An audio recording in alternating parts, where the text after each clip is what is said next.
যে যাই মুখে বলুক না কেন, বাঙালির কাছে দীঘা একটা আবেগের জায়গা। হঠাৎ করে কোথাও যাওয়ার প্ল্যান হলে সবার আগে মাথায় আমাদের দীঘার কথাই উঠে আসে। তো এরকমই দুদিনের প্ল্যানে আমরাও সবাই প্ল্যান করেছিলাম দীঘা যাব। আরাধনা ট্রাভেলসের টিকিটও বুক করে নিয়েছিলাম।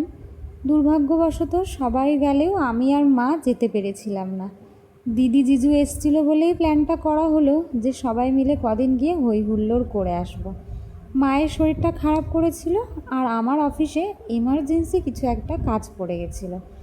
চাকরি করলে কিছু কিছু খারাপ জিনিসও আছে, সেগুলোকেও মেনে নিতে হবে। শুধু ভালোটা দেখলে তো হবে না, খারাপটাও আপন করে নিতে হবে। তো যাই হোক, মধ্যরাতে বাসে উঠে সকালে ঘুম থেকে উঠেই ওরা এত সুন্দর দৃশ্য চোখে দেখেছিল। বিপুল এই জলরাশির সামনে নিজেকে তখন কতটা ছোট মনে হয়, আর হাঁ হয়ে শুধু দেখতে হয় পৃথিবী কত বড়, কত জল, দারুণ দেখেই লাফাতে ইচ্ছা করে। ওরা সবাই ওখানে গিয়ে মজার মজার ভিডিও ফটো দেখাচ্ছিল। বাড়িতে বসে আমি মন খারাপ করেই বসেছিলাম। আমাদের পুচকু দারুণ মজা করেছে। এটা ওর 2 নম্বর দীঘা যাওয়া। এর আগেও একবার গেছে, হয়তো ভুলে গেছে। আগামীতে আবারও যেতে হবে, কিছু করার নেই, ভুলে যাবে বয়সের সাথে সাথে।